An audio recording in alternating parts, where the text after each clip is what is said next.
It's time to take a ride on the Steelers Afternoon Drive with our co-hosts, Alan Saunders and Zachary Smith.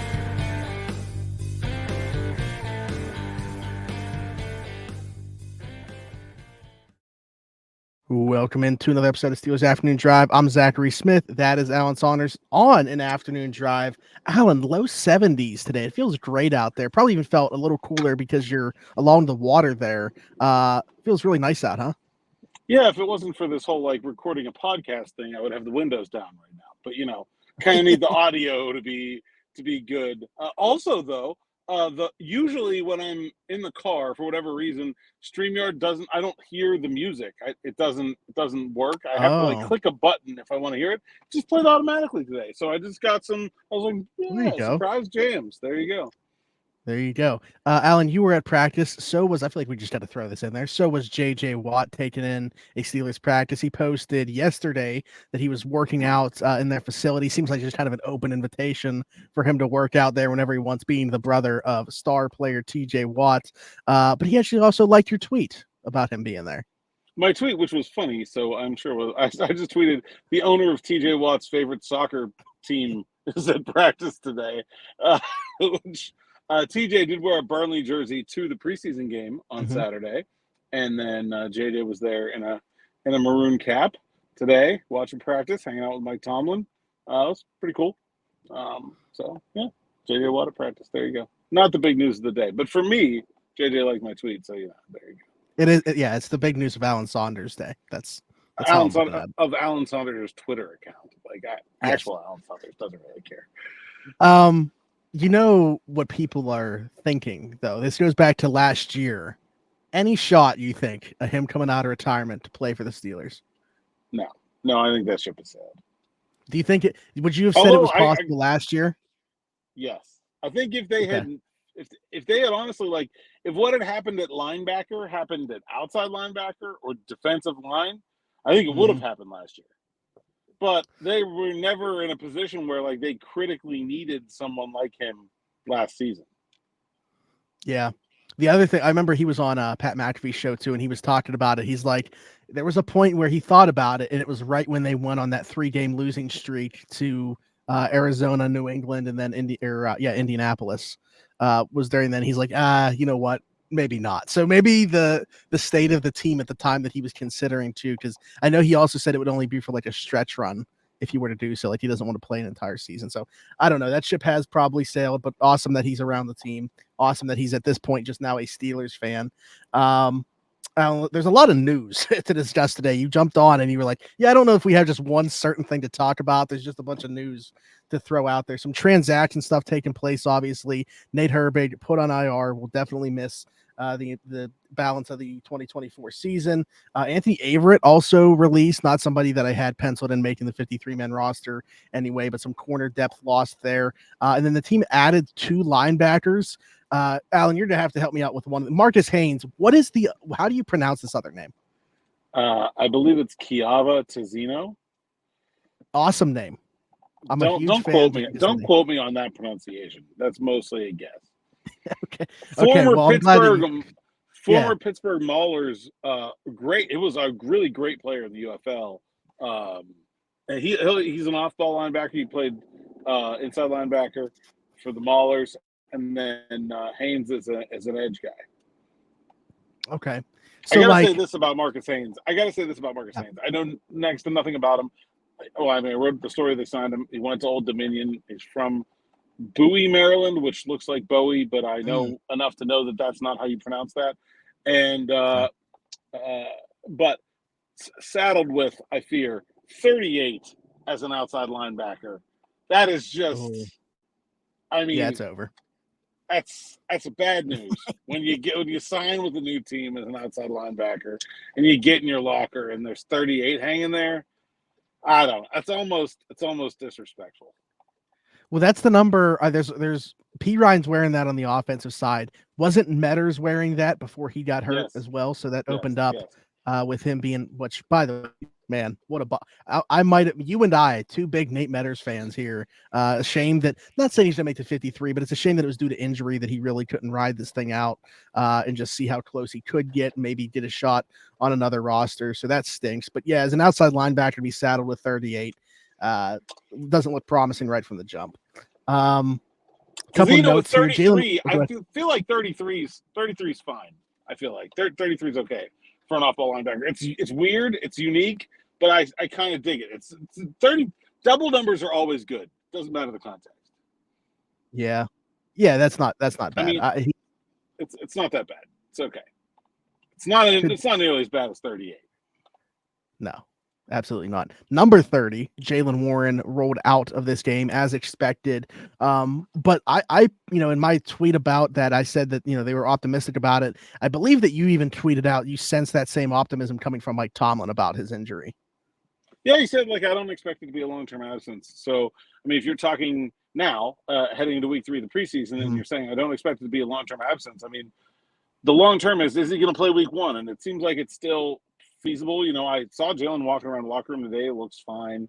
It's not like he's, the thing about hamstrings is just, will he avoid a setback? And sure, that's the one thing that, even if you're optimistic, even if he feels good, until you get through a game or two and you're kind of on a good footing, it's hard to feel like, yes, I'm not going to have a setback. It's just a thing that happens a lot with hamstrings. So I'd say cautious optimism there, but it seems like if he misses a week, it'll probably only be 1 week, I would say, that's how I'm feeling right now. Okay.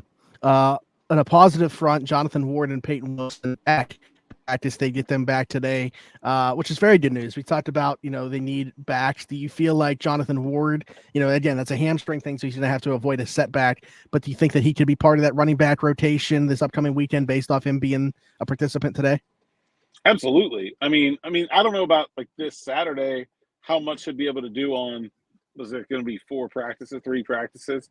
I kind of doubt he'd be 100%, but I mean, I think he was the best of their other running backs until his injury. So, I mean, if we're talking about the possibility, the world where Jaylen Warren misses week 1, I mean, I think Johnathan Ward is seriously in consideration to be on the roster for that game anyway, whether it's on the 53 or as a practice squad call-up. Yeah, we talked about yesterday, I mentioned the name LaMichael Pirine, assuming that I didn't know if Ward was going to be available then, but yeah, one of those guys. So if Ward's healthy enough, for sure, it could be him instead. But if Jaylen Warren is out, those are the 2 that I would look at.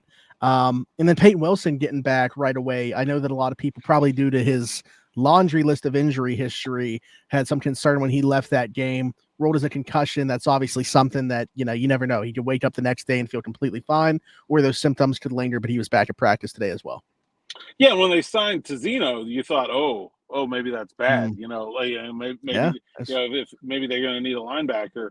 And obviously I can't really characterize how much he did, but he was out there, and that's a big step for someone. They didn't actually say whether he had a concussion or not, just said he was being evaluated for a concussion. So it's possible that he dodged the bullet entirely and he's going to be absolutely fine. I don't know. Gotcha. I'll be honest, I completely missed that as well, along with probably a lot of other people, in terms of him being evaluated for a concussion, not necessarily diagnosed with one. Some more injury stuff here to talk about. Dylan Cook, which, by the way, up until you told me that, I hadn't seen or heard of anything going on with Dylan Cook. I feel like it's kind of flown under the radar with the rest of this news coming out today, but he's dealing with an injury now. Yeah, I saw him. I walked in the locker room and there was Dylan Cook with a boot on his left ankle, and I was like, oh man, that's not good. And then I reported it in the middle of practice, and I feel like nobody paid any attention to it. But yeah, that's not good. So Spencer Anderson playing some tackle. And Mason McCormick playing some center, and as the cross positionality of the offensive line is being tested, because the depth is kind of falling apart, to be honest. Well, there you go. That kind of ties into the next thing we were going to say. On the last episode, we talked about who would it be at center, mentioned Mason McCormick was ahead of Spencer Anderson on that pecking order. But the fact that Spencer Anderson can play some tackle kind of makes it out a necessity, even if that wasn't, I think it was already the plan anyway, to have McCormick ahead of Spencer Anderson. But with Anderson having to take reps at tackle now, that kind of would have thrown out the idea of him taking those center snaps anyway.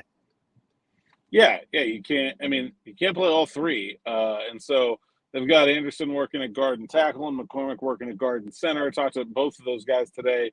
McCormick said, it was always something that they were trying to do and kind of had in the plans, as it was sort of evidenced by him working there in those indie periods with the quarterbacks.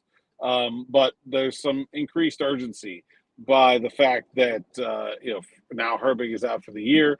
And so and then Anderson worked at right tackle with Dylan Cook out, said, he's focused mostly guard and tackle and not really at center at this point, but he would be willing to if they ask him to, or if something, two guys get hurt in the game and they need him to, he'll go over there. But he said for right now, it's guard and tackle mostly for him, mostly guard, but some tackle too. And then McCormick seems to be the consensus pick to be the backup center if something happens to Zach Frazier. Yeah. And this is all kind of happening. We were testing the depth already because of the injury to Troy Fautanu. He spoke today, said that he thought he'd be ready for week 1. Didn't speak about the idea of him starting though. Just said he's kind of he's following the plan right now that the medical staff is putting him through. Yeah, I mean, I think you have to assess health before you can starting ability, right? And so it doesn't make any point in determining whether he's going to start or not, and he's healthy, ready to play. And then you can kind of get a real feel for how he is. And, healthy is a spectrum too. You can be healthy enough to play. You can be medically cleared, but still not able to play as good as you can play. And I don't think you want a rookie out there in those circumstances. It's one thing if you're like, oh, we got TJ Watt at 80%. All right, yeah, play him. No doubt. Oh, he's not going to make it any worse by playing? No. Okay, cool. Let's go with TJ Watt at 80%. That's still like the second best edge rusher in the division. Okay, fine. But when you're talking about a rookie potentially playing his first NFL game, I'm not sure 80% cuts it. So, there's different levels there to the conversation about when he'll be cleared to practice, when he'll be cleared for contact, and then how good he is compared to what we've seen at that point. Yeah, absolutely. And kind of bringing Broderick Jones into that, because I think that that's a relevant point to bring up for Broderick too, because he's still got that brace on, which is more preventative. You felt like anyway, as opposed to, it's instead of re-injuring, basically, that's what we're saying is the reason that he's wearing it currently, and he definitely wants to shed it as soon as possible. But he spoke today about his own performance. Arthur Smith spoke about his performance. Where are we at with Broderick Jones, and what did we learn from those two today? I think Broderick basically said, "Look, I'm as healthy as I'm going to be," and I believe that. When I talked to him a couple of weeks ago, he said he didn't feel like the injury itself was bothering him at that point. He was medically cleared and that he's physically okay. Is he 100%? I probably not. But that will be one of those things where he probably is not going to be 100%, until he gets some time down. He's certainly cleared to play, certainly healthy enough to play. And he said today, the brace thing was an adjustment. He feels like he's getting better at it. I don't know. Okay. Based on the tape from Saturday, if I would agree with that. But, basically just said, I need to be better. Like, it's not the injury. It's not the brace. It's just me. He also said it's not left or right tackle, that it's just me.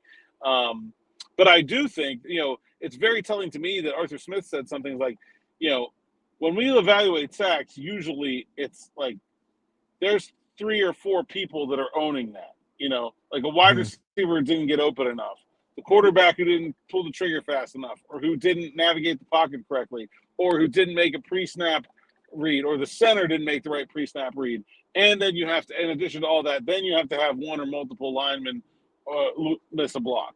He said, except when you get beat inside quickly as an offensive lineman. When you get beat inside quickly, it's pretty much all your fault. Like that's the one thing where it's like when you lose the inside, you lose the inside fast. There's nothing. Doesn't matter what anybody else does. Nobody else can prevent that. That's kind of all on you. And, so he said like 2 of those sacks were that, losing to the inside and fast, and they happened against Broderick Jones, 2 of their 4 sacks. And both were Greg Rousseau. One, Najee Harris was also involved. But I think it's really telling that he said that, okay, well, the arm with the problem for Broderick Jones is on the right. So if you're worried about him getting beat to the inside, like, I think the suggestion, that the unsaid suggestion there from Arthur Smith, is that whatever this brace is bothering him, it would be even worse at left tackle, because that is his inside arm. Inside. It'd be the inside arm, and the inside is the thing that you really can't have. So, yeah, I don't know. I thought that was interesting. Look, it wasn't very good for Broderick against the Bills, but Arthur Smith said he's a young guy. I have confidence in him. We've seen plenty of those reps for Broderick Jones through his time in the NFL. Maybe not that percentage of those kind of reps, but there are plenty of ugly losses like that loss to Rousseau in his tape from last year. And the other part that Arthur Smith really stressed is we can't, as a team, afford to be one-dimensional. And the Steelers were one-dimensional in that game. You really help your offensive lineman out when you're not in 3rd and 10, when you're not in obvious passing situations where you're throwing the ball all the time. That makes their job a lot harder. And so I think there's a lot of the offense is almost like not playing complementary football within itself, right? Like, Sure. Calvin Austin takes a pre-snap penalty on 3rd and 5. Mm-hmm. Then it's 3rd and 10. Then on 3rd and 10, Broderick Jones and Najee Harris can't handle Rousseau, and Russell Wilson doesn't do a great job of navigating the pocket and takes a sack. It's like it's like connected failures, right? It's like, does Russell Wilson take that sack if Calvin Austin doesn't take that false start? Like, probably not, right? Because on 3rd and 5, Rousseau has to respect the run. He can't just pin his ears back. You give Broderick Jones a better chance. You give Russell Wilson a little bit better pocket. Maybe that gives a wide receiver a little bit more time to get open before the quarterback gets sacked. Sort of all, it doesn't take a ton to go from a 3-and-out series where everything looks like a disaster to a first down and a new set of downs. You fix one of those things in that chain, you probably get there. Sure. Yeah. Domino effect. And you just wonder, I mean, this is a new version of the Steelers, but we saw last year this team not being built to make up for those types of mistakes. Not saying that this team is also going to be that way. I'm just, kind of relaying it back to last year. I appreciate that Broderick isn't putting that on just the injury or whatever you want to call what's going on with his elbow right now, and just saying it's about himself and he needs to play better for sure. Interesting point about the brace being on the inside if he is on the other side, for sure. Hadn't really thought about that. We didn't see them do a ton of running, but have you seen, I don't know, like watching back, if you felt like the impacts of run blocking were also visible as they were in pass protection for him? No, I think it looks a lot better run blocking.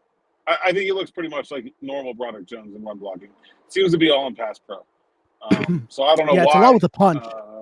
Maybe it's just the punch is a big deal, and pass blocking bigger deal than it is in run blocking.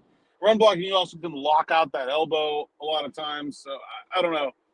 I think it doesn't seem to affect his run blocking much. Not from what I've seen anyway. And run blocking is also mostly about your legs. It's your legs and your drive more than it is your upper body. And he's always been very good at that. I really just think, I think Broderick's right. I mean, look, I that brace is bothering him, whether he wants to admit it or not. Yeah. That's fine. I think he deserves credit for taking the blame. It's very clear that the brace is bothering him. But,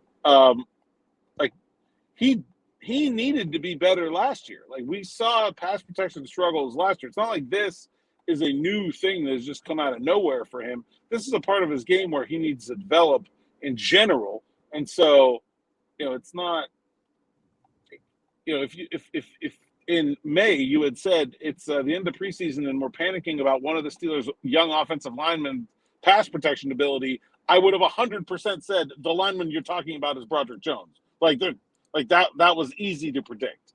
Not saying that it was going to happen, but that it was possible. Sure. Yeah, we knew that those growing pains were going to be there. Very raw player when the Steelers traded up to get him in the 2023 NFL draft.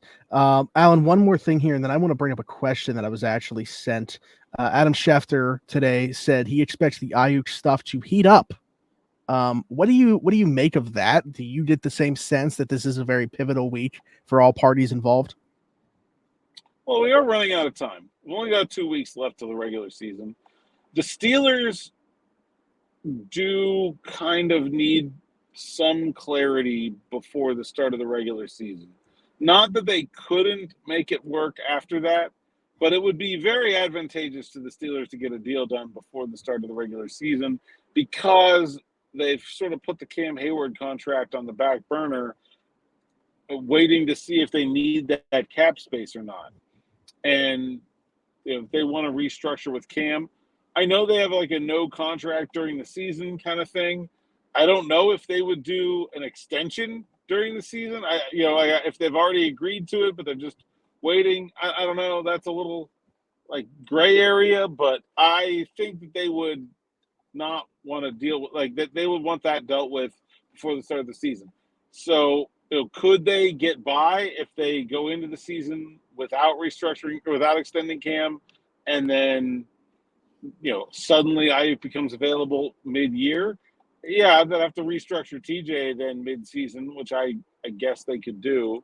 I don't know. It starts to get into what are they willing to do and what are they not willing to do after the beginning of the league year or the start of the regular season. I would think that the Steelers want something done before the start of the regular season. So we only have 2 weeks left. I've not heard from anyone that is expecting something imminently or anything like that, but I mean, just the date on the calendar tells me we are indeed running out of time. Jordan Schultz posted an update that may or may not even be an update 2 minutes ago. Those are my favorite kind of updates. Yeah, sources, the 49ers and Brandon Aiyuk had another meeting yesterday. Talks continue to progress on a long-term contract extension. There's been some movement on a deal, but there are minor details that still need to be ironed out and then ownership approval. Okay.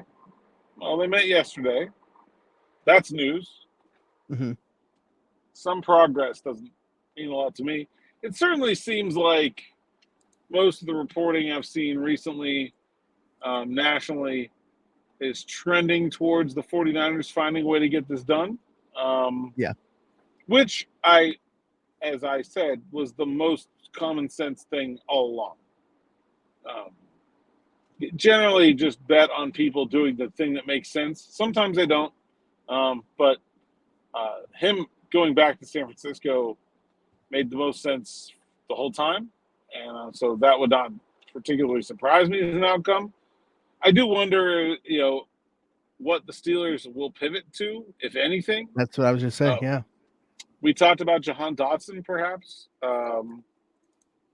Maybe he could be available. See, that's what I was thinking about with the timeline of things here is like how quickly do the Steelers want a resolution one way or another, just so they know if they are, pivoting to another wide receiver getting in here before they go to Atlanta. Yeah. Yeah, I mean,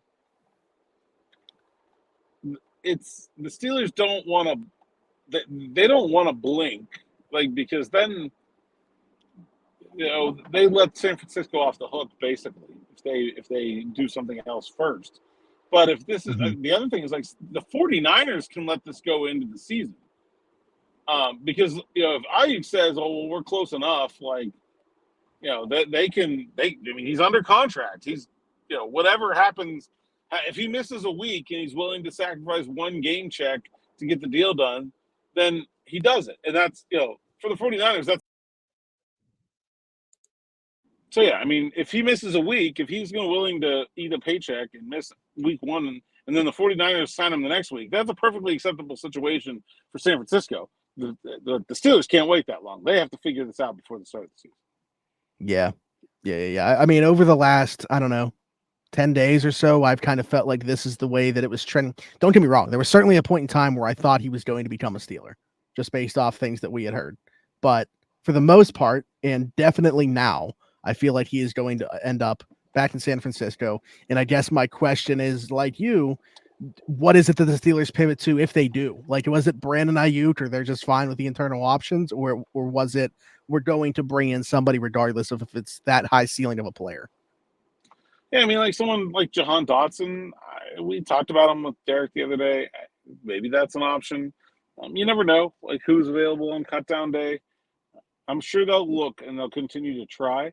But I think personally, the pivot from Aiyuk will be to trying again at the trade deadline for a guy like Cortland Sutton or Tyler Lockett or some Darius Slayton if the Giants are way out of it, right? Like someone like that, I think at the trade deadline gives the time between now and then gives you the ability to let some teams have some bad stuff happen to them and decide that they're punting on this season.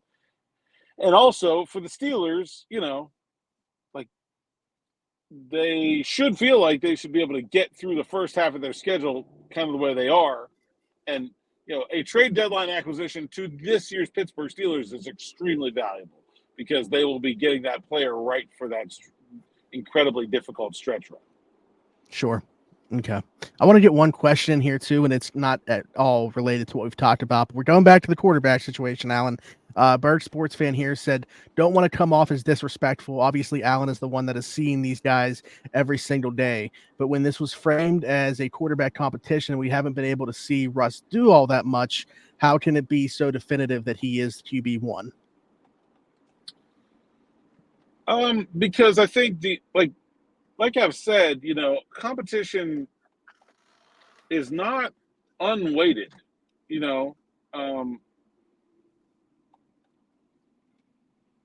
competition would be like this. Okay. Let's pick a different sport. Okay.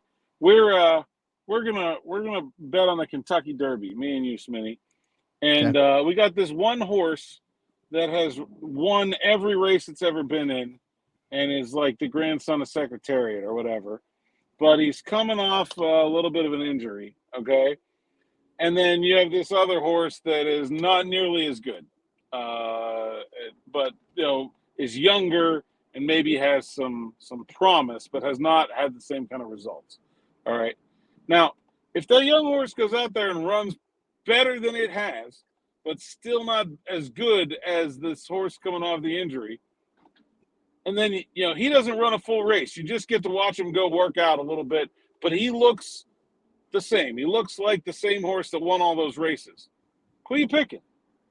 Like, to me, it's an easy choice. As long as the guy who was better last year doesn't look like he's physically deteriorated any, and the guy that was worse last year has not shown an incredible amount of improvement, then you're just going to go with the guy who was better before.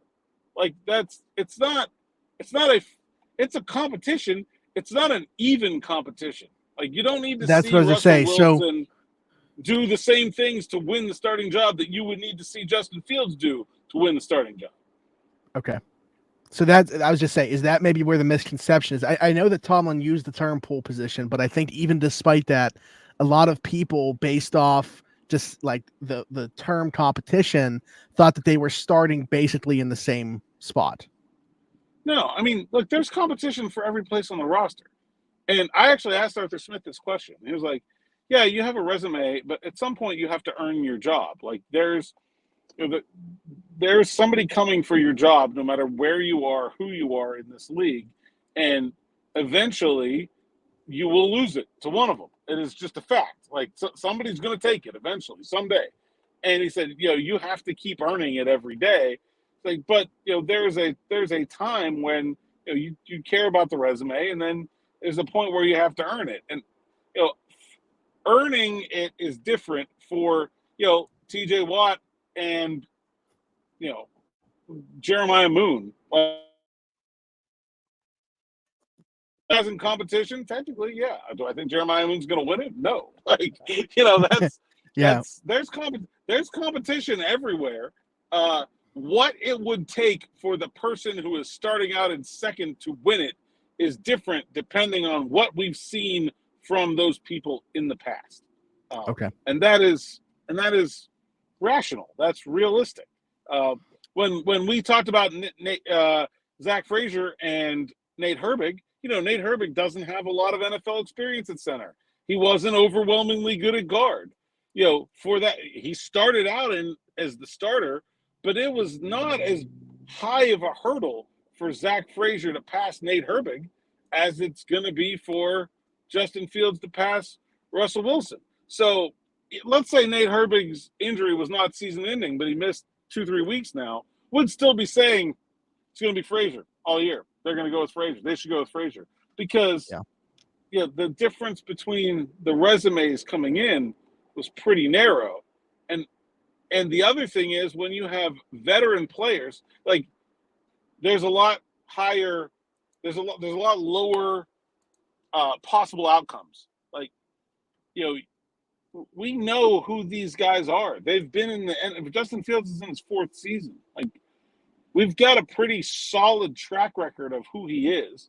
Dan Moore has been in the NFL for 3 seasons and had been a mediocre starter at left tackle, very similarly to Justin Fields having been in the NFL for 3 seasons as the mediocre starter at quarterback. Like, no one's out here thinking like there's a chance that Dan Moore could be, a Pro Bowler this year. Like that. Like, I understand Fields is new and Fields has athletic talent that goes beyond the results he's put up there, but you don't need to see that much out of Russ for him to win a competition.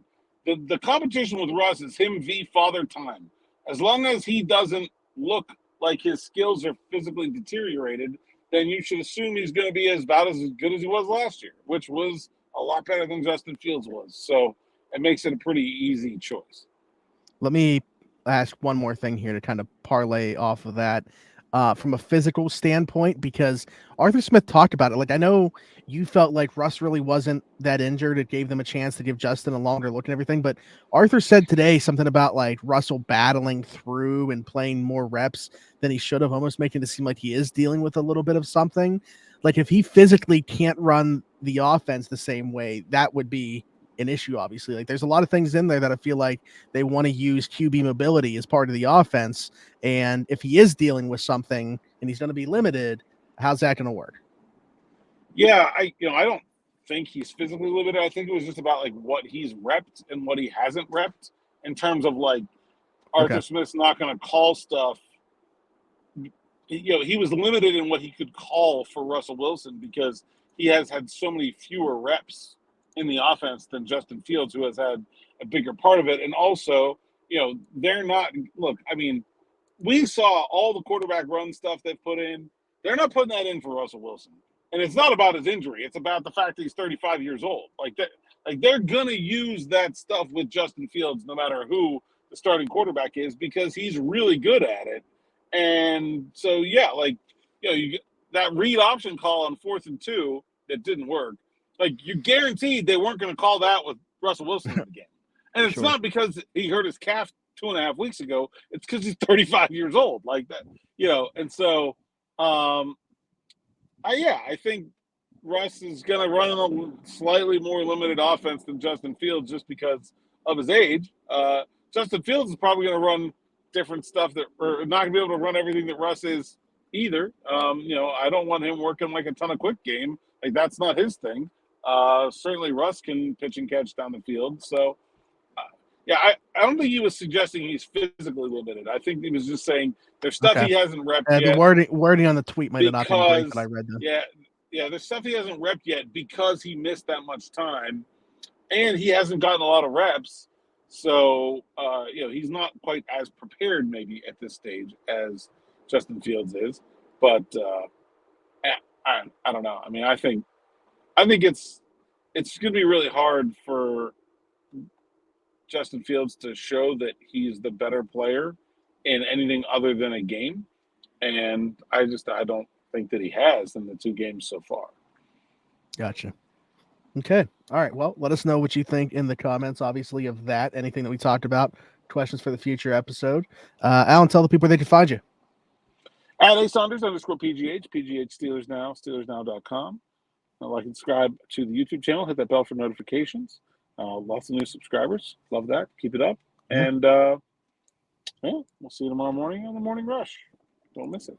Oh, I said this on the Morning Rush too, but if you are a Morning Rush listener, or you would maybe like to be a Morning Rush listener, but you haven't been yet, let me know if there's a time that works best for you for the Morning Rush to be posted. I've been doing like a little bit after 9 or 9 o'clock, but I just want to see what's out there, what people are thinking. Maybe we'll play around with it now that we're into a close approximation of our regular season schedules and lives. There you go. Love the feedback and love the YouTube growth. I feel like it was just yesterday that I was out there for training camp and we were like at like 12,008 something subscribers. We're now 13,440 on the money. So there you go. Keep that coming. We love it. Love you guys. Like, subscribe, hit that notification bell. As Alan said, if you're listening somewhere else, Apple, Spotify, wherever you get your podcast from, be sure to leave us a 5-star review over there. Subscribe over there. Just search Steelers Afternoon Drive. You can find us on TikTok as well. Steelers Afternoon Drive. You can find me everywhere. Zachary Smith, PGH. For Alan Saunders and myself, thanks for jumping in. Take another ride on the Steelers Afternoon Drive.